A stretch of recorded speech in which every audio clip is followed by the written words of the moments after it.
Hello, എല്ലാവർക്കും P K ലേണിംഗ്സിന്റെ SCRT സീരീസിലേക്ക് സ്വാഗതം. ഇന്നത്തെ ക്ലാസ്സിൽ നമ്മൾ വേൾഡ് ഹിസ്റ്ററിയുമായിട്ട് ബന്ധപ്പെട്ടുകൊണ്ട് വരുന്ന അടുത്ത ടോപ്പിക്കാണ് പഠിക്കാനായിട്ട് പോകുന്നത്. SCRTയിലെ വേൾഡ് ഹിസ്റ്ററിയുമായിട്ട് ബന്ധപ്പെട്ട് വരുന്ന ഓരോരോ ടോപ്പിക്കായിട്ട് നമ്മളിങ്ങനെ പഠിച്ചു വരികയാണല്ലേ. അപ്പോൾ അതിലെ അടുത്തൊരു ടോപ്പിക്കാണ് കോളനിവൽക്കരണവും അതുമാത്രമല്ല സാമ്രാജ്യത്വവുമായിട്ട് ബന്ധപ്പെട്ടിട്ടുള്ള കുറേയധികം കാര്യങ്ങൾ. അപ്പോൾ ഇൻഡസ്ട്രിയൽ റവല്യൂഷൻ, അഗ്രേറിയൻ റവല്യൂഷൻ, അതിനു മുൻപ് സാമ്രാജ്യത്വ ശക്തികൾ ലോകത്തിലുള്ള പല മേഖലകളിലേക്ക് എങ്ങനെ എത്തിപ്പെട്ടു എന്നും അവരുടെ അധികാരം ഉറപ്പിച്ചു എന്നും ഒക്കെ ഉള്ളതിൻ്റെ ആ ഒരു മുൻപുണ്ടായിരുന്ന ലോകത്തിൻ്റെ സ്ഥിതി, അതൊക്കെയാണ് ഈ ഒരു ചാപ്റ്ററിൽ പഠിക്കാനായിട്ട് നമ്മൾ പോകുന്നത്.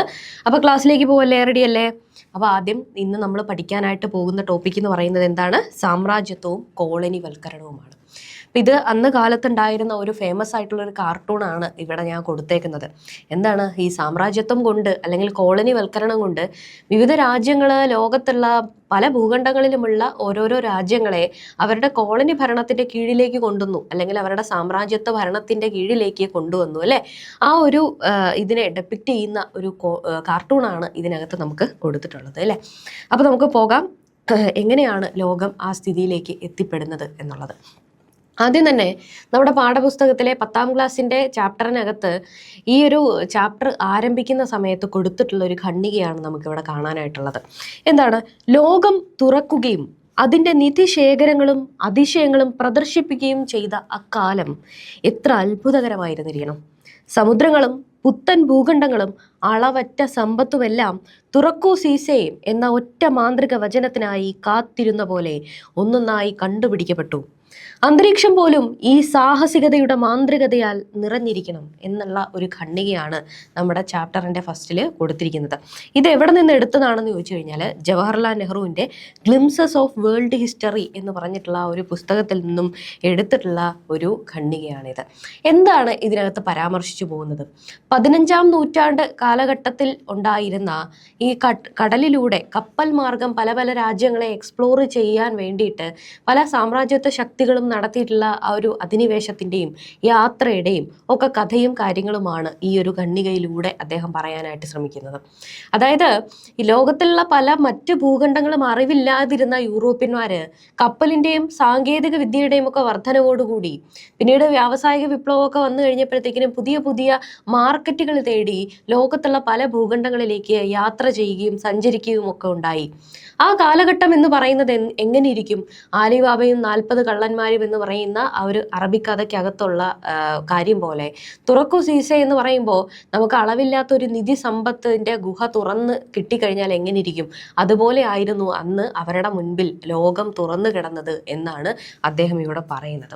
അപ്പോൾ അതിൽ നിന്ന് നമുക്ക് മനസ്സിലാക്കാം 15ാം നൂറ്റാണ്ടിലുള്ള ആ ഒരു സ്ഥിതി എന്ന് പറയുന്നത് അതുപോലെ തന്നെയായിരുന്നു. കപ്പല് അല്ലെങ്കിൽ സാങ്കേതിക വിദ്യ, നാവികര് സാഹസികമായിട്ട് പല പ്രദേശങ്ങളും കണ്ടുപിടിക്കാൻ നടത്തിയിട്ടുള്ള കുറെ പര്യവേഷണങ്ങളുടെ കഥകൾ, ഇതൊക്കെ കാരണം അന്ന് ലോകം എന്ന് പറയുന്നത് ഒരു ഭൂഖണ്ഡമല്ല, യൂറോപ്പ് മാത്രമല്ല, പല മേഖലകളിലേക്ക് നമുക്ക് സഞ്ചരിക്കാം എന്നുള്ള ഒരു വലിയ വാതായനങ്ങൾ ആളുകളുടെ മുൻപിൽ തുറക്കുകയാണ് ചെയ്യുന്നത്. പുതിയ ഭൂഖണ്ഡങ്ങളുടെ കണ്ടെത്തലിനെ അലിബാബയും 40 കള്ളന്മാരും എന്ന കഥയിലെ തുറക്കൂ സീസെ എന്ന മന്ത്രത്തോടാണ് ജവഹർലാൽ നെഹ്റു ഇവിടെ ഉപമിക്കുന്നത്.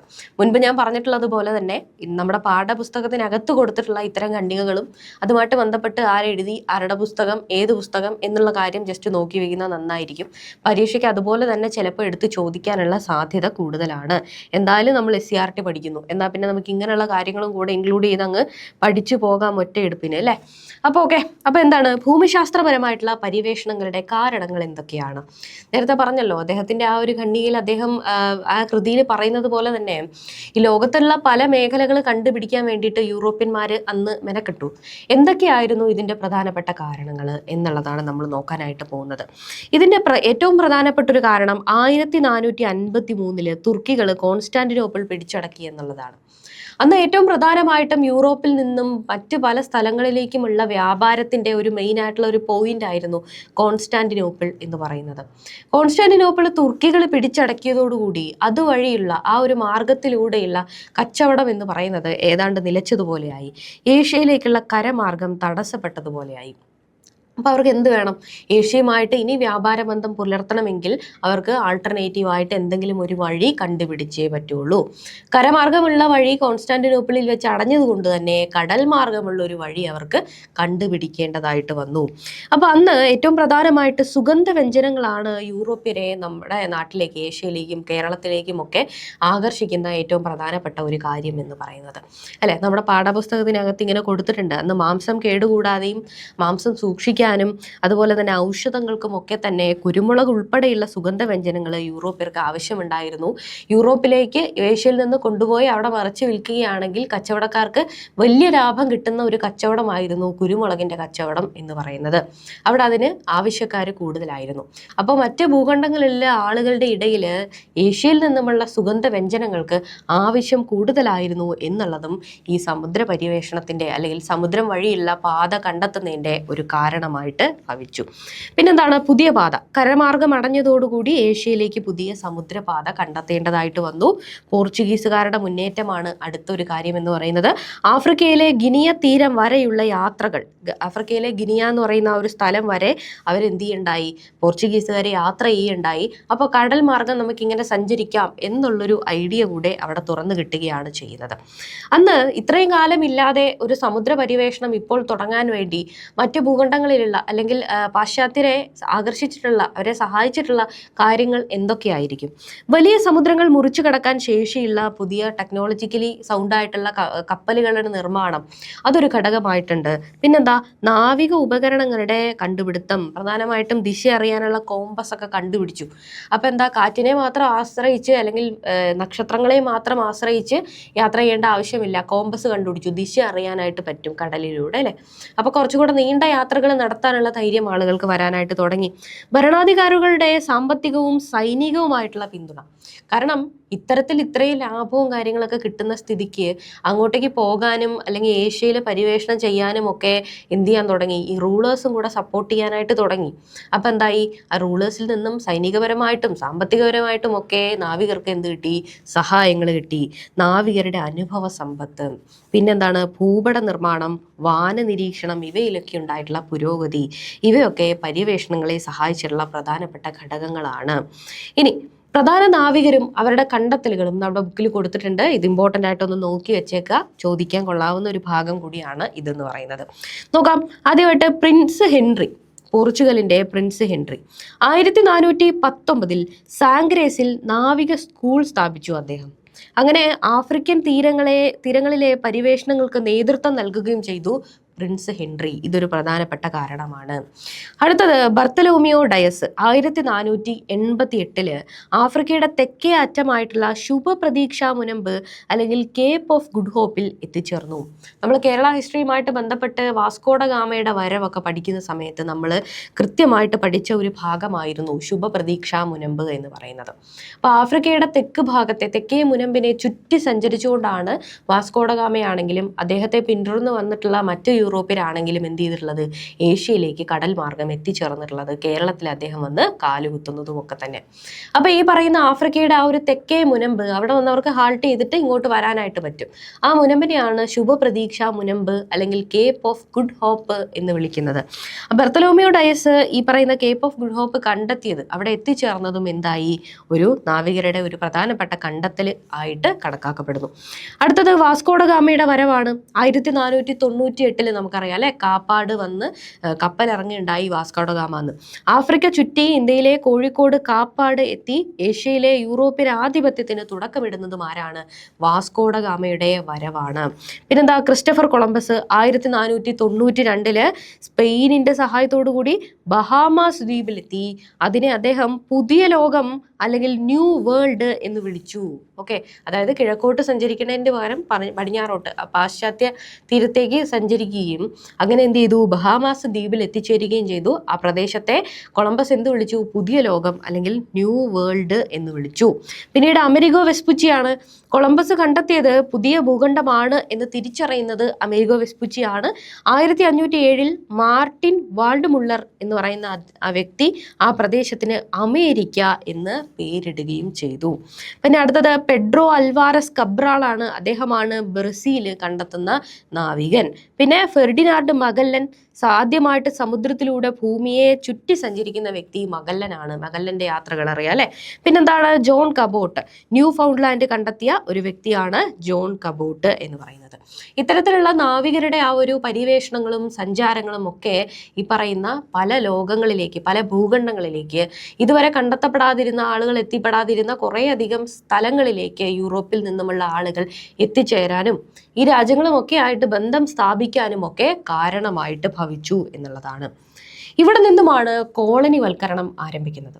എന്താണ് കോളനിവൽക്കരണം എന്ന് പറയുന്നത്? ഒരു രാജ്യം തങ്ങളുടേതല്ലാത്ത പ്രദേശത്ത് ആധിപത്യം സ്ഥാപിക്കുന്ന പ്രക്രിയയാണ് കോളനിവൽക്കരണം. ഇങ്ങനെ സ്ഥാപിക്കുന്ന കോളനികളിൽ സാമ്പത്തിക, രാഷ്ട്രീയ, സാംസ്കാരിക ആധിപത്യത്തിലൂടെ ചൂഷണം നടത്താൻ അധീശ രാജ്യങ്ങൾ ശ്രമിച്ചു. എന്താണ് ഈ പറഞ്ഞിട്ടുള്ള കാര്യം? അതായത് ഇപ്പൊ എൻ്റെ രാജ്യം ആണെന്നിരിക്കട്ടെ, എനിക്കൊരു രാജ്യമുണ്ട്. ഞാൻ ആ രാജ്യത്ത് നിന്നും പര്യവേഷണം നടത്തി മറ്റൊരു രാജ്യത്തേക്ക് വരികയാണ്. നിങ്ങളുടെ രാജ്യത്തേക്ക് ഞാൻ എത്തിച്ചേർന്നു. ഞാൻ നോക്കുമ്പോൾ എനിക്ക് എൻ്റെ രാജ്യത്ത് നിന്നും ഞാൻ ഉൽപ്പാദിപ്പിച്ചിട്ടുള്ള കുറേ സാധനങ്ങൾ വിൽക്കാനുണ്ട്. ഞാനത് കൊണ്ടുവന്നിട്ട് നിങ്ങളുടെ രാജ്യത്ത് കൊണ്ടുവന്നിട്ട് വിറ്റു. എന്നിട്ട് ഞാൻ നല്ല രീതിയിൽ ലാഭം ഉണ്ടാക്കി. നിങ്ങളുടെ രാജ്യത്തുള്ള ആളുകൾ നോക്കുമ്പോൾ ആഹാ, നമ്മുടെ രാജ്യത്തെങ്ങും കിട്ടാത്ത കുറേയധികം പുതിയ പ്രൊഡക്റ്റുകൾ ഇതാ കൊണ്ടുവന്നിരിക്കുന്നു, ഒരു വിദേശി, കൊള്ളാം, ഇവിടുന്ന് വാങ്ങിക്കാം എന്ന് പറഞ്ഞിട്ട് അവരെന്ത് ചെയ്തു? പൈസ ഉണ്ടാക്കുന്നു. അത് അവിടെ നിന്ന് അവർ സാധനങ്ങൾ വിൽക്കുന്നു. ഈ കൊണ്ടുവന്ന് വിറ്റിട്ടുള്ള ഞാൻ എന്ത് ചെയ്യുന്നു? നല്ല രീതിയിൽ സാമ്പത്തിക ലാഭം അവിടെ നിന്നുണ്ടാക്കുന്നു. ഇതായിരുന്നു ഈ വ്യാപാരികൾ ഇത്രയും കാലം പല രാജ്യങ്ങളിൽ പോകുകയും നടത്തുകയും ചെയ്തിട്ടുള്ള കാര്യം. നേരെ തിരിച്ചും ഈ പറയുന്ന നിങ്ങളുടെ രാജ്യത്ത് നിന്നും എടുത്തുകൊണ്ട് പോരുന്ന സാധനങ്ങൾ, കുറഞ്ഞ പൈസയ്ക്ക് വാങ്ങുന്ന സാധനങ്ങൾ ഞാൻ എൻ്റെ രാജ്യത്ത് കൊണ്ടുപോയിട്ട് ഇരട്ടിയുടെ ഇരട്ടി പൈസയ്ക്ക് വിറ്റിട്ട് അവിടെ നിന്നും ഞാൻ ലാഭം ഉണ്ടാക്കുമായിരുന്നു. ഇതായിരുന്നു ചെയ്തുകൊണ്ടിരുന്നത്. പിൽക്കാലത്ത് പിന്നെ എന്ത് ചെയ്തു? ഇത് ഒരു നല്ല ഒരു പരിപാടിയാണ്. നമുക്ക് ഈ രാജ്യത്തേക്ക് വന്ന് പുതിയ രാജ്യത്തേക്ക് എത്തി ഇവിടെ നിന്ന് ലാഭം മാത്രമല്ല, ആ രാജ്യത്തിൻ്റെ പൊളിറ്റിക്കലായിട്ടുള്ള ഒരു കൺട്രോളും അവിടുത്തെ ജനങ്ങളെ ഭരിക്കാനുള്ള കൺട്രോളും കൂടെ നമ്മൾ എടുത്താൽ മാക്സിമം ലാഭം ആ രാജ്യത്ത് നിന്ന് കൊണ്ടുപോകാൻ കഴിയും എന്ന് എന്ത് ചെയ്തു? ഈ കോളനിവൽക്കരിക്കാനായിട്ട് വന്ന് എത്തിച്ചേരുന്ന വിദേശികൾക്ക് തുടങ്ങാനായിട്ട് തുടങ്ങി. ഇതാണ് കോളനിവൽക്കരണത്തിൻ്റെ ആദ്യ സമയം എന്ന് പറയുന്നത്.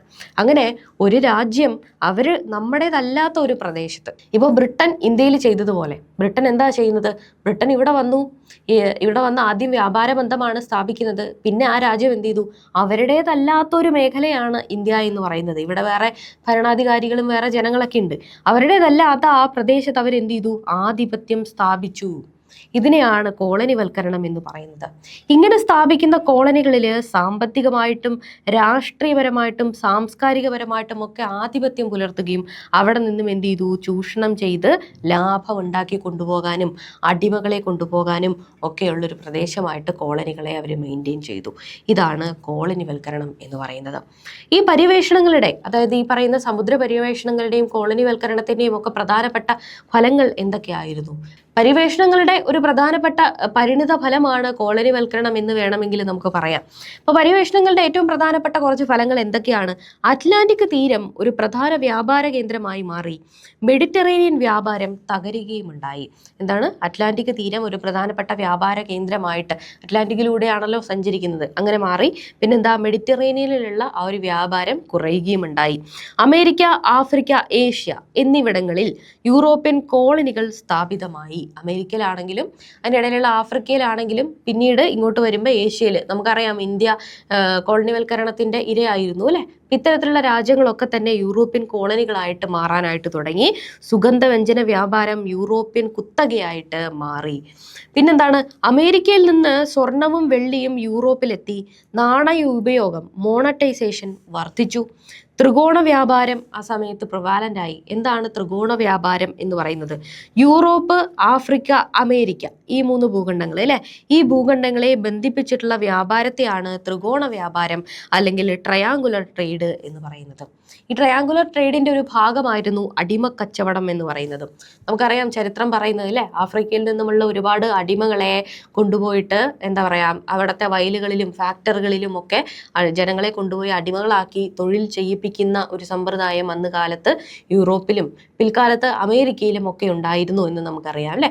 അപ്പോൾ ഇതേപോലെ തന്നെ ആഫ്രിക്ക, അമേരിക്ക, അതേപോലെ യൂറോപ്പ്, ഈ 3 ഭൂഖണ്ഡങ്ങളിലും ഉള്ള ആ ഒരു വ്യാപാരത്തെയാണ് എന്ത് വിളിച്ചിരുന്നത്? ത്രികോണ വ്യാപാരം എന്ന് വിളിച്ചു പോന്നിരുന്നത്. അന്ന് ഉയർന്നു വന്നിട്ടുള്ള പ്രധാനപ്പെട്ട കുറച്ച് സാമ്പത്തിക നയങ്ങൾ അല്ലെങ്കിൽ നയങ്ങളാണ് നമുക്ക് നോക്കാനായിട്ടുള്ളത് ഇനി. അതിൽ പ്രധാനപ്പെട്ട ഒന്നാണ് മെർക്കന്റലിസം.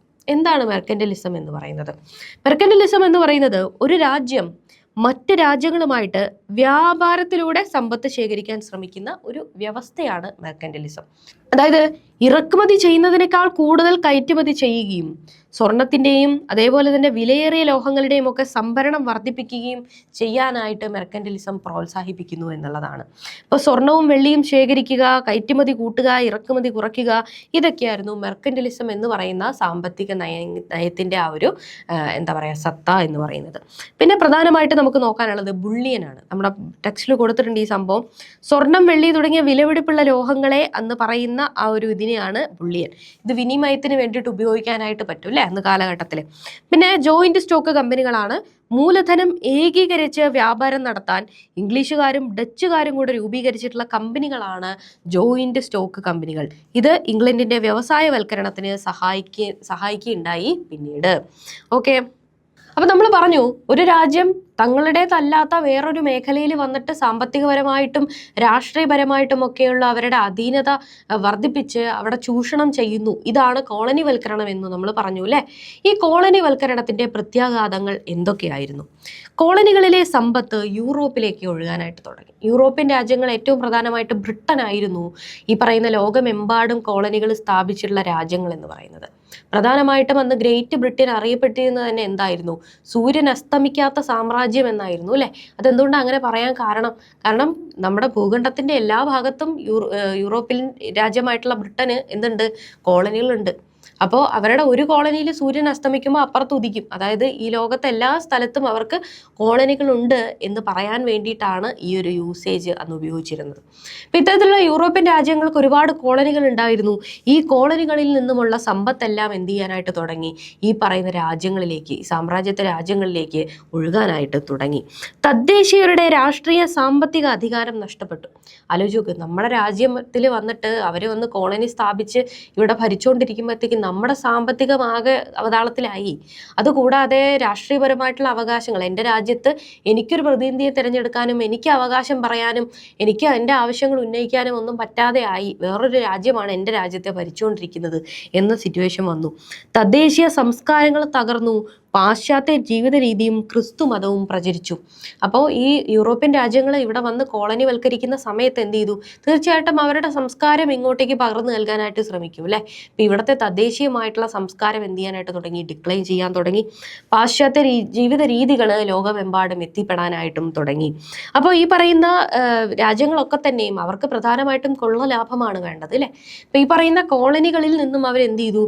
റോ മെറ്റീരിയലും അവരുടെ ഇൻഡസ്ട്രിക്ക് ആവശ്യമായിട്ടുള്ള സാധനങ്ങളും അവിടെ പണിയെടുക്കാനുള്ള അടിമകളെയും ഒക്കെ ഈ കോളനികളിൽ നിന്ന് കൊണ്ടുപോവുകയും അവിടെ ഉണ്ടാക്കുന്ന പ്രൊഡക്റ്റുകൾ ഇവിടെ തന്നെ തിരിച്ചു കൊണ്ടുവന്ന് വലിയ എമൗണ്ടിൽ വിറ്റിട്ട് അതിൽ നിന്ന് ഉണ്ടാക്കുന്ന ലാഭവും എന്തോ ചെയ്തുകൊണ്ടിരുന്നു? ഈ പറയുന്ന രാജ്യങ്ങളൊക്കെ തന്നെ, ഈ കോളനി വൽക്കരിച്ചിട്ടുള്ള ഈ സാമ്രാജ്യങ്ങളൊക്കെ തന്നെയും എന്ത് ചെയ്യാൻ തുടങ്ങി? കോളനികളിൽ നിന്നും എടുക്കാനായിട്ട് തുടങ്ങി എന്നുള്ളതാണ്. അന്ന് ഞാൻ പറഞ്ഞ പോലെ തന്നെ വളരെ പ്രിവാലന്റ് ആയിട്ട് നിന്നുകൊണ്ടിരുന്ന ക്രൂരമായിട്ടുള്ള മറ്റൊരു സംഭവമായിരുന്നു ഈ പറയുന്ന അടിമ വ്യാപാരം എന്ന് പറയുന്നത്. ആഫ്രിക്കയിൽ നിന്ന് ദശലക്ഷക്കണക്കിന് ആളുകളെ അടിമകളാക്കി അമേരിക്കയിലേക്ക് കൊണ്ടുപോവുകയുണ്ടായി. അന്ന് ഈ പറയുന്ന നമ്മൾ അമേരിക്കൻ റവല്യൂഷനൊക്കെ പഠിച്ച സമയത്ത് നമ്മൾ പഠിച്ചിരുന്നു, അമേരിക്കയിലേക്ക് പോയിട്ട് കുറേ അധികം ആളുകൾ അവിടെ കോളനികൾ സ്ഥാപിക്കുകയും അവിടെ കൃഷിയൊക്കെ ചെയ്യുകയും ചെയ്യുന്നുണ്ട്. അപ്പം അവരുടെ ആ കൃഷിയിലും അവിടുത്തെ ഫാക്ടറികളിലും ഒക്കെ ജോലി ചെയ്യാൻ വേണ്ടിയിട്ട് ആഫ്രിക്കയിൽ നിന്നും ലക്ഷക്കണക്കിന് അടിമകളെ എന്ത് ചെയ്യാനായിട്ട് തുടങ്ങി? ഇവർ കടൽ മാർഗം അമേരിക്കയിലേക്ക് കൊണ്ടുപോകാനും നിർബന്ധിതമായിട്ട് തൊഴിലെടുപ്പിക്കാനും ഒക്കെ തുടങ്ങി. അടിമ വ്യാപാരം അന്ന് നിലനിന്നിരുന്നു. ഒലൗഡ ഇക്വിനായോയുടെ വിവരണം ഇതിൻ്റെ ഒരു തെളിവായിട്ട് അടിമത്തത്തെക്കുറിച്ച്, അടിമ വ്യാപാരത്തെക്കുറിച്ചിട്ടും പറയുന്നുണ്ട് പുസ്തകത്തിൽ. അടുത്തായിട്ട് നമുക്ക് നോക്കാനുള്ളത് കാർഷിക വിപ്ലവം അല്ലെങ്കിൽ അഗ്രേറിയൻ റവല്യൂഷൻ ആണ്. 17-ാം നൂറ്റാണ്ടിൽ ഇംഗ്ലണ്ടിലാണ് അഗ്രേറിയൻ റവല്യൂഷൻ ആരംഭിക്കുന്നത്. ഇതെന്താണെന്ന് ചോദിച്ചു കഴിഞ്ഞാൽ ബേസിക്കലി ഈ പറയുന്ന ചെറിയ ചെറിയ മേഖലകൾ, കുഞ്ഞു കുഞ്ഞു തുണ്ടു ആയിട്ട് കിടക്കുന്ന ഭൂമികളെ എല്ലാം കൂടെ ഒന്നിച്ചു കൊണ്ടുവന്നിട്ട് ഒരു വലിയ ലാൻഡാക്കിയിട്ട് മാറ്റിയിട്ട് കൃഷി ചെയ്യുക. അതായത് എൻക്ലോഷർ മൂവ്മെന്റ്, ചെറിയ കൃഷിയിടങ്ങളെ ചേർത്ത് വലിയ പാടങ്ങളാക്കി വേലി കെട്ടി സംരക്ഷിക്കാനായിട്ട് തുടങ്ങി. അതുകൂടാതെ സയന്റിഫിക്കലി കുറച്ചും കൂടെ കാര്യങ്ങളൊക്കെ കണ്ടുപിടിച്ചത് കൊണ്ട് തന്നെ വിളമാറ്റ കൃഷിയും പുതിയ കാർഷിക ഉപകരണങ്ങളും ഒക്കെ തന്നെ കൊണ്ടുവരാൻ തുടങ്ങി. ഇത് വലിയ രീതിയിലുള്ളൊരു വിളവ് വർധന ഉണ്ടാക്കാനായിട്ട് തുടങ്ങി ഈ പറയുന്ന രാജ്യങ്ങളിലൊക്കെ തന്നെ. 17-ാം നൂറ്റാണ്ടിൽ നടന്നിട്ടുള്ള ഈ ഒരു സംഭവത്തെയാണ് കാർഷിക വിപ്ലവം അല്ലെങ്കിൽ അഗ്രേറിയൻ റവല്യൂഷൻ എന്ന് നമ്മൾ വിളിക്കുന്നത്. അടുത്തതായിട്ട് നമുക്ക് പഠിക്കാനുള്ളത് 1780-കളിൽ ആരംഭിച്ചിട്ടുള്ള വ്യാവസായിക വിപ്ലവം അല്ലെങ്കിൽ ഇൻഡസ്ട്രിയൽ റവല്യൂഷനെ കുറിച്ചിട്ടാണ്.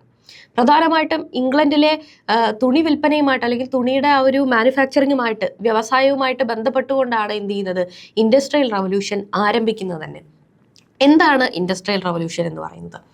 നേരത്തെ നമ്മൾ അഗ്രേറിയൻ റവല്യൂഷനെ കുറിച്ചിട്ടൊക്കെ പറഞ്ഞതുപോലെ തന്നെ യന്ത്രങ്ങളുടെ കണ്ടെത്തൽ മൂലം ഈ വ്യവസായത്തിലും കൃഷിയിലും അതുപോലെ തന്നെ എല്ലാ ഇൻഡസ്ട്രികളിലും യന്ത്രങ്ങളുടെ കടന്നുവരവ് ഉണ്ടായി. തീർച്ചയായിട്ടും നമുക്കറിയാം, പണ്ടൊരു തൊഴിലാളി, ഉദാഹരണം ചെരുപ്പുണ്ടാക്കുന്ന ഒരു തൊഴിലാളിയാണ് എന്ന് വിചാരിക്കാം. ഇയാൾക്കൊരു ചെരുപ്പുണ്ടാക്കണം. ആൾ എന്ത് ചെയ്യും? രാവിലെ തുകലെല്ലാം എടുത്ത് വെള്ളത്തിലിട്ട് അതിനെ സെറ്റ് ചെയ്ത് അയാൾ എന്ത് ചെയ്യുന്നു, എന്താണോ അതിൻ്റെ പ്രോസസ്സ്, ആ പ്രോസസ്സിലൂടെ കടന്നുപോയി തുന്നി, ഈ പറയുന്ന എന്തെങ്കിലും ചിത്രമൊക്കെ ഉണ്ടെങ്കിൽ അതെല്ലാം വരച്ച് ചേർത്ത് അങ്ങനെ ഒരു ചെരുപ്പ് നിർമ്മിക്കാൻ അയാൾക്ക് ഒരു പക്ഷേ 1 ദിവസമോ 4 ദിവസമോ അങ്ങനെ എത്ര സമയമാണോ അത്രയും ദിവസം എടുക്കേണ്ടി വരും. അയാളുടെ എഫേർട്ട് അത്രയും കൂടുതലായതുകൊണ്ട് തന്നെ തീർച്ചയായിട്ടും ഈ സാധനത്തിന് വിലയും കൂടുതലായിരിക്കും. ഇത് വാങ്ങാൻ പൊട്ടൻഷ്യലുള്ള ആളുകളും കുറവായിരിക്കും. ഇതിൻ്റെ ലഭ്യതയും കുറവായിരിക്കും തീർച്ചയായിട്ടും. അതുകൊണ്ട് തന്നെ എന്ത് ചെയ്യുന്നു, ഈ ചെരുപ്പ് എല്ലാ ആളുകളിലും എത്തിപ്പെടില്ല, സമ്പന്നരായിട്ടുള്ള ആളുകളിൽ മാത്രമേ എത്തുകയുള്ളൂ. പെട്ടെന്നൊരു സുപ്രഭാതത്തിൽ ഈ ഒരു സംഭവത്തെ യന്ത്രങ്ങൾ വന്ന് റിപ്ലേസ് ചെയ്യുന്നു. ഇനി അങ്ങോട്ട് ചെരുപ്പുണ്ടാക്കുന്നത് യന്ത്രമാണ് എന്ന് വിചാരിക്കാം. തീർച്ചയായിട്ടും മനുഷ്യനേക്കാൾ സ്പീഡ് അതിന് കാണും. ഒരു ദിവസം കൊണ്ട് 10, 100, 1000, 10,000 ചെരുപ്പുകൾ ഒരേപോലെയുള്ളത് അടിച്ചടിച്ച് യന്ത്രം തരുന്നു. അപ്പം എന്ത് സംഭവിക്കും? നേരത്തെ ഒരാഴ്ചയിൽ ഒരു ചെരുപ്പ് ലഭിച്ചുകൊണ്ടിരുന്ന സ്ഥലങ്ങളിൽ ഒരു ദിവസം തന്നെ 1000 ചെരുപ്പ് കിട്ടുന്നു എന്നുണ്ടെങ്കിൽ ഈ ചെരുപ്പിൻ്റെ ലഭ്യത കൂടി, അതിൻ്റെ വില കുറഞ്ഞു, ആളുകളിലേക്കെല്ലാം ഇത് എത്താനായിട്ട് ശ്രമിച്ചു. അപ്പം എന്ത് ചെയ്യും? ഈ പറയുന്ന ഉണ്ടാക്കിക്കൊണ്ടിരുന്ന ആളുടെ കച്ചവടം കുറയും. പകരം യന്ത്രങ്ങൾ ഈ ജോലിയെ റിപ്ലേസ് ചെയ്യും. അങ്ങനെ ഈ സാധനങ്ങൾ എന്ത് ചെയ്യും? എല്ലായിടത്തേക്കും എത്തും. ഈ ഒരു സംഭവത്തെയാണ് നമ്മൾ എന്ത് വിളിക്കുന്നത്? വ്യാവസായിക വിപ്ലവത്തിൻ്റെ ആ ഒരു ഐഡിയ എന്ന് പറയുന്നത്. അതായത് വ്യവസായത്തിലും മറ്റുള്ള മേഖലകളിലും ഒക്കെയുള്ള യന്ത്രങ്ങളുടെ കടന്നുവരവോടുകൂടി പ്രൊഡക്ടിവിറ്റി വർദ്ധിച്ചു എന്നുള്ളതാണ് വ്യാവസായിക വിപ്ലവത്തിൻ്റെ ഏറ്റവും പ്രധാനപ്പെട്ട ഒരു ഫലം എന്ന് പറയുന്നത്. ഇനി ഈ വ്യാവസായിക വിപ്ലവം വന്നതോടുകൂടി ലോകത്ത് മറ്റെന്തൊക്കെ മാറ്റങ്ങളാണ് ഉണ്ടായിട്ടുള്ളത്? അതിനൊരു ഉദാഹരണം പറയുകയാണെങ്കിൽ, ഇപ്പോൾ എൻ്റെ വീട്ടിൽ ഞാൻ കൃഷി ചെയ്തിട്ട് ഒരു മത്തങ്ങ ഉണ്ടായി എന്ന് വിചാരിക്കാം. ഞാൻ എന്ത് ചെയ്യും? അത് ഇന്ന് ഉച്ചയ്ക്ക് കറി വയ്ക്കും, അല്ലെങ്കിൽ നാളെ ഉച്ചയ്ക്ക് കറി വയ്ക്കും. പക്ഷേ എൻ്റെ വീട്ടിൽ 2, 3 മത്തങ്ങ ഉണ്ടായി എന്ന് വിചാരിക്കാം. ഞാൻ എൻ്റെ വീട്ടിൽ കറി വെച്ചിട്ട് ബാക്കി 2 മത്തങ്ങ അടുത്ത വീട്ടിൽ കൊടുക്കും. 5 എണ്ണമാണ് ഉണ്ടായതെങ്കിൽ ഞാൻ അടുത്ത വീട്ടിലും കൊടുക്കും, എൻ്റെ ബന്ധുക്കാർക്കും എല്ലാം കൊടുക്കും. 10 എണ്ണമാണ് ഉണ്ടായതെങ്കിൽ ഞാൻ ബന്ധുക്കൾക്കും വീടുകളിലും എനിക്കും എടുത്തിട്ട് ബാക്കിയുള്ളത് ഞാൻ അടുത്തുള്ള ചന്തയിൽ കൊണ്ട് വിൽക്കും. പക്ഷേ എൻ്റെ അടുത്തുള്ള എല്ലാ 10 വീടുകളിലും 10 മത്തങ്ങ വെച്ച് തന്നെ ഉണ്ടായിട്ടുണ്ടെങ്കിൽ ഞാൻ ചന്തയിൽ കൊണ്ട് വിൽക്കാൻ പോകുമ്പോൾ അവിടെ നിറയെ മത്തങ്ങ ഇരിക്കുക. ഞാൻ എന്ത് ചെയ്യും? ഈ സാധനം വിൽക്കാൻ എനിക്ക് ദൂരെ 3-4 കിലോമീറ്റർ അപ്പുറമുള്ള പുതിയ ചന്ത കണ്ടുപിടിക്കണം അല്ലേ? ഇതായിരുന്നു ഈ പറയുന്ന കോളനിവൽക്കരണത്തിലേക്കും അല്ലെങ്കിൽ മറ്റുള്ള ഭൂഖണ്ഡങ്ങളിൽ തേടി അവർ വ്യവസായത്തിന് വേണ്ടിയിട്ടുള്ള സ്ഥലങ്ങൾ തപ്പി നടന്നതിൻ്റെയും ഒക്കെ കാരണം എന്ന് പറയുന്നത്. അപ്പോൾ വ്യാവസായിക വിപ്ലവം വന്നതോടുകൂടി ഈ ഉൽപ്പാദനങ്ങളൊക്കെ തന്നെ യന്ത്രവൽക്കരിക്കപ്പെട്ടു. ആവിശക്തി അല്ലെങ്കിൽ സ്റ്റീം പവർ ഉപയോഗിച്ചുകൊണ്ട് വസ്തുക്കൾ മാനുഫാക്ചർ ചെയ്യാനായിട്ട് തുടങ്ങി. ഫാക്ടറി സമ്പ്രദായം നിലവിൽ വന്നു. അതായത് നേരത്തെ ഒരാൾ ഒരു ചെരുപ്പ് ഉണ്ടാക്കുന്ന സമയത്ത് അയാൾക്ക് ഫാക്ടറി ഒന്നും വേണ്ട. പക്ഷെ ഒരു ദിവസം 1000, 2000 ചെരുപ്പ് അടിച്ചു വരുന്ന സാഹചര്യങ്ങളിൽ ഇതിന് പാക്ക് ചെയ്യാനും അതിനെ എടുത്തു മാറ്റാനും ഇങ്ങനെയൊക്കെ ഒരുപാട് തൊഴിലാളികൾ വേണം. അതുമാത്രമല്ല, എന്ത് വേണം? ഈ പറയുന്ന ഒരു വലിയ സെറ്റപ്പ് വേണം ഈ മിഷനുകളെയും സാധനങ്ങളെയും ഒക്കെ വെക്കാൻ. അങ്ങനെ ഫാക്ടറി സമ്പ്രദായം നിലവിൽ വന്നു. ഗതാഗത സൗകര്യങ്ങൾ വികസിച്ചു. ഓക്കെ, ഇത് മാത്രവുമല്ല, നേരത്തെ പറഞ്ഞ പോലെ തന്നെ ഈ ഉൽപ്പാദന വർധനവ് കാരണം ഈ സാധനങ്ങളൊക്കെ വിൽക്കാൻ വേണ്ടിയിട്ട് പുതിയ പുതിയ കമ്പോളങ്ങളും അതിനു വേണ്ടിയുള്ള മറ്റ് സൗകര്യങ്ങളും ഒക്കെ വികസിച്ചു വന്നു. ഉൽപ്പാദനത്തിൽ വർധനവുണ്ടായി. നഗരവൽക്കരണം വന്നു. ശരിയല്ലേ? ഈ സാധനങ്ങളൊക്കെ വിൽക്കാൻ പുതിയ കമ്പോളങ്ങൾ വേണം. കമ്പോളങ്ങളുമായിട്ട് ബന്ധപ്പെട്ട് നഗരങ്ങൾ വന്നു. പുതിയ പുതിയ തൊഴിലവസരങ്ങൾ വരാനായിട്ട് തുടങ്ങി. എന്തൊക്കെയായിരുന്നു ഇൻഡസ്ട്രിയൽ റവല്യൂഷന്റെ ദോഷവശങ്ങൾ എന്ന് പറയുന്നത്? ഒന്ന്, തൊഴിലാളികളുടെ ചൂഷണമായിരുന്നു. നിങ്ങളൊന്ന് ആലോചിച്ച് നോക്കി, ഒരു ഫാക്ടറിയിൽ 1000 തൊഴിലാളികൾ വേണം, 10 ആൾക്ക് അവരുടെ അവകാശങ്ങൾ ലഭിക്കുന്നില്ല, അവരെ പറഞ്ഞു വിട്ടാലും വേറെ 10 ആളുണ്ട് ജോലിക്ക് വരാൻ. ആ സാഹചര്യത്തിൽ എന്ത് ചെയ്യും? തൊഴിലാളികളെ ചൂഷണം ചെയ്യും. മുതലാളിയെ സംബന്ധിച്ചിടത്തോളം അയാൾക്ക് ഇഷ്ടം പോലെ പൈസ ഉണ്ടാക്കണം എന്നുള്ളൊരു ലക്ഷ്യം മാത്രമേ ഉള്ളൂ. അതുകൊണ്ട് ഈ ഫാക്ടറികളിലുള്ള ആളുകളെയൊക്കെ തന്നെയും കുട്ടികളെയും ഒക്കെ തന്നെ ജോലി ചെയ്യിപ്പിച്ചിരുന്നു. അതൊരു പ്രധാനപ്പെട്ട കോട്ടമായിരുന്നു ഇൻഡസ്ട്രിയൽ റവല്യൂഷന്റെ. ചേരികളുടെ ഉദയമുണ്ടായി. അതായത് ഈ പറയുന്ന ഫാക്ടറികളിൽ ജോലി ചെയ്താൽ പൈസ കിട്ടുമെന്നറിയുമ്പോൾ ആളുകളെല്ലാം എന്ത് ചെയ്യും? ഈ നഗരങ്ങളിൽ വന്ന് തിങ്ങിപ്പാർക്കാനായിട്ട് തുടങ്ങും. അങ്ങനെ ചേരികൾ ഉണ്ടാവാനായിട്ട് തുടങ്ങി. ലണ്ടനിലെ സെന്റ് ഗിൽസ് എന്ന് പറയുന്ന പ്രദേശം ആ ഒരു അന്ന് ഇൻഡസ്ട്രിയൽ റവല്യൂഷനുമായിട്ട് ബന്ധപ്പെട്ട് ഉയർന്നു വന്നിട്ടുള്ള ഒരു ചേരി ഉദാഹരണമാണ്. പിന്നെ സ്ത്രീകളെയും കുട്ടികളെയും ഒക്കെ കുറഞ്ഞ വേതനത്തിൽ ജോലി ചെയ്യിപ്പിക്കാനും ഒക്കെ തുടങ്ങി. ഇതൊക്കെയായിരുന്നു ഇൻഡസ്ട്രിയൽ റവല്യൂഷന്റെ ദോഷവശങ്ങൾ എന്ന് പറയുന്നത്. അപ്പോൾ കുറഞ്ഞ വേതനവും അതേപോലെ വലിയ വാടകയും ഒക്കെ ആയിട്ട് തൊഴിലാളികൾ കഷ്ടപ്പെടുന്നു. മുതലാളി എന്ത് ചെയ്യുന്നു? ഈ ഫാക്ടറിയിൽ നിന്നും എന്ത് ചെയ്യുന്നു? ഈ പറയുന്ന ലാഭം ഉണ്ടാക്കിക്കൊണ്ടുമിരിക്കുന്നു. ഇതായിരുന്നു ഇൻഡസ്ട്രിയൽ റവല്യൂഷന്റെ ഒരു ദോഷവശം. അടുത്തത്, ലണ്ടനിലെ സെന്റ് ഗിൽസ് ചേരിയിലെ കഠിനമായിട്ടുള്ള ദാരിദ്ര്യം കാണിക്കുന്ന ഒരു ചിത്രം, ഒരു വിവരണം നമ്മുടെ പാഠപുസ്തകത്തിനകത്ത് കൊടുത്തിട്ടുണ്ട്. അപ്പൊ അതിനകത്ത് നമുക്ക് നോക്കിക്കഴിഞ്ഞാൽ വൃത്തിയില്ലാത്ത ശരീരമുള്ള, ചീകാത്ത മുടിയൊക്കെ ആയിട്ട് കീറിപ്പറഞ്ഞ വസ്ത്രങ്ങളൊക്കെ ആയിട്ട് നിൽക്കുന്ന പുരുഷന്മാര്, കുട്ടികള്, അയർലൻഡിൽ നിന്ന് വന്നിട്ടുള്ള ക്ഷീണിതരായിട്ടുള്ള ആളുകള്, അതേപോലെ നായ്ക്കളൊക്കെ ആണെങ്കിലും ആഹാരമില്ലാതിരിക്കുന്നു. ഇങ്ങനെയുള്ള ആ ഒരു പിക്ചർ നമുക്ക് പുസ്തകത്തിനകത്തെ ഒരു വിവരണത്തിൽ കാണാനായിട്ട് പറ്റും. ഇത് വെസ്റ്റേൺ സിവിലൈസേഷൻ ബിയോണ്ട് ബൗണ്ടറീസ് എന്ന് പറയുന്ന ആ ഒരു ഇതിൽ നിന്നും, പുസ്തകത്തിൽ നിന്നും എടുത്തിട്ടുള്ളതാണ്. നോബിൾ, സ്ട്രോസ്, ഓഷേം, ന്യൂഷൽ, അംബാക്ക, റോബർട്ട്സ്, കോഹൻ എന്നിവരൊക്കെ ഉള്ള ആ ഒരു എന്താ പറയുക രചനയാണ് ഈ സാധനം എന്ന് പറയുന്നത്. നമ്മുടെ പാഠപുസ്തകത്തിൽ കൊടുത്തിട്ടുള്ളതായതുകൊണ്ടാണ് ഞാനിതെടുത്ത് ഇവിടെ കൊടുത്തിട്ടുള്ളത്. അതെന്താണെന്ന് വെച്ച് കഴിഞ്ഞാൽ ഈ പറയുന്ന കോളനിവൽക്കരണവും ആ സമയത്തെ ഇൻഡസ്ട്രിയൽ റവല്യൂഷന്റെ വളർച്ചയും ഒക്കെ കാരണം ആളുകളിൽ ഉണ്ടായിരുന്ന ദാരിദ്ര്യവും അവരനുഭവിച്ചുകൊണ്ടിരുന്ന ബുദ്ധിമുട്ടുമാണ് ഇതിലൂടെ കാണിച്ചു തരുന്നത് എന്നുള്ളതാണ്.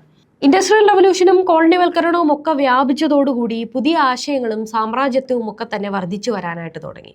അപ്പൊ എന്തൊക്കെയായിരുന്നു അന്ന് ഉദയം കൊണ്ടിട്ടുള്ള പുതിയ പുതിയ ആശയങ്ങൾ എന്ന് പറയുന്നത്? പ്രധാനപ്പെട്ട ഒന്നെന്ന് പറയുന്നത് സോഷ്യലിസമാണ്.